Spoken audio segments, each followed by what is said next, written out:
story-heavy games utilizing live-action elements have the potential to create genuinely cinema-esque experiences. The Centennial case, a Shijima story, embraces those elements in a way that will remind players of the acclaimed visual novel adventure 428 Shibuya Scramble. However, regardless of the presentative and conceptual similarities, this is its own distinct beast that provides a gripping narrative amidst pacing and control faults.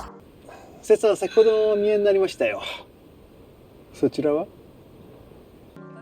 Throughout the Centennial case, players view events that play out in a delivery reminiscent of films or television with real-life actors portraying in-game characters. The protagonist, Haruka Kagami, is a successful mystery novelist, with her work even receiving an incoming film adaptation. During an autograph signing, she and her editor Akari Yamase are approached by a familiar face, A.G. Shijima, a consultant for the more scientific aspects of Haruka's writing. Though aside from being a solely celebratory meetup, A.G. reveals that he wants Haruka and Akari to investigate the truth of a succession ceremony occurring in his family's estate under the guise of writing a featured story. This investigation involves research regarding reduced aging, the supposed fruit of youth, and a recently unearthed skeleton. Unfortunately, this request becomes a matter far more intricate than what Haruka and Akari bargained for, as the former finds herself solving murders tying several century-old threads together. Detailing further plot components would ruin the game's point. Still, I can confidently assert that visual novel and mystery fans will fall in love with the meticulously crafted story presented here. This qualitative writing partially results from the cohesive three-act structure each chapter follows: incident, reasoning, and solution. These self-explanatory divisions seamlessly meld the initially seemingly disconnected character traits and story beats into a well-rounded conclusion that feels thrilling to resolve. Moreover, Haruka is an endearing protagonist who makes events more compelling to see through,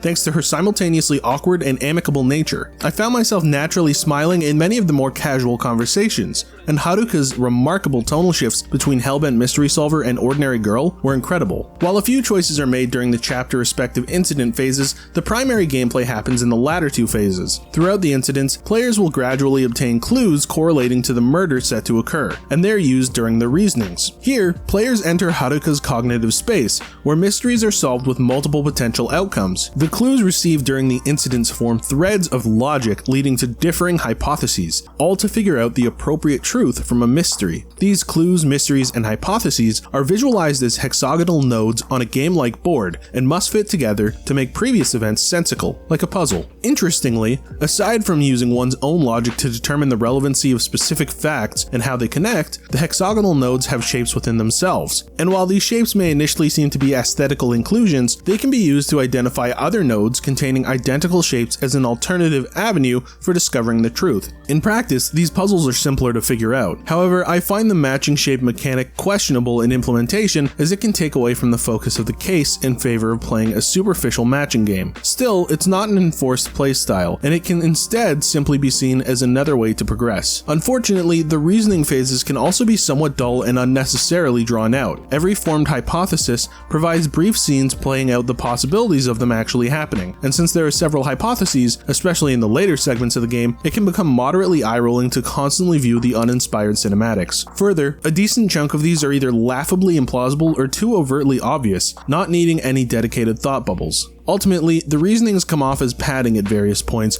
and they could have been trimmed down to resolve pacing qualms. They can be thought-provoking, but the aforementioned faults sometimes offset them. Speaking of critiques, the controls are a little awkward, at least on console. For example, the reasoning phases utilize a cursor to choose icons, and the cursor speed is too leisurely for my tastes. I imagine that this particular trait feels more natural on PC. The Japanese voice cast is undeniably stellar, with more than believable enough performances and genuinely instilled passion. Now, there is an English dub option, and while I do tend to go with that choice in most games, I highly recommend sticking to the Japanese dub. Not only is it outstanding on all fronts, but the English dub delivery is consistently stilted and cumbersome, thereby taking away from a significant strength you could be otherwise admiring. What's more, in a similar vein to the recent outings of the Yakuza franchise, seeing English voice acting on real Japanese actors can be off-putting and immersion-breaking. Regardless, the choice for both Japanese and English dubs is available. While still in the realm of sound, the soundtrack also deserves notable acclaim. acclaim. It's effectively tense, and it dramatically enhances the severity of particular events that play out near the chapter conclusions. These songs never overstay their welcome either, so the team clearly knew how to properly utilize sound to amplify tonal efficacy. Lastly, note that in the touchpad menu, several helpful resources are present for prospectively perplexed players to better grasp the narrative should they need it. Maps of the premises, a timeline, clue descriptions, and much more are available to really hone in on all facets of a case. An impressive degree of effort was poured into this game to ensure that everyone can follow the sequential events as long as they care to.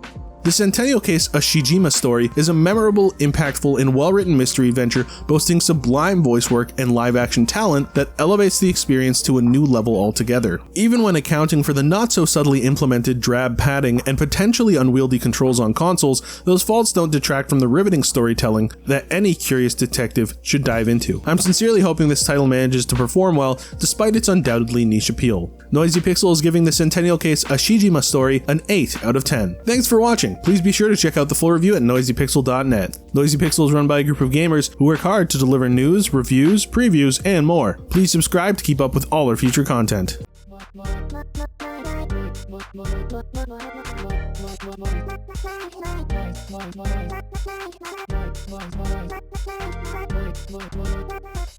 Noisy Pixel.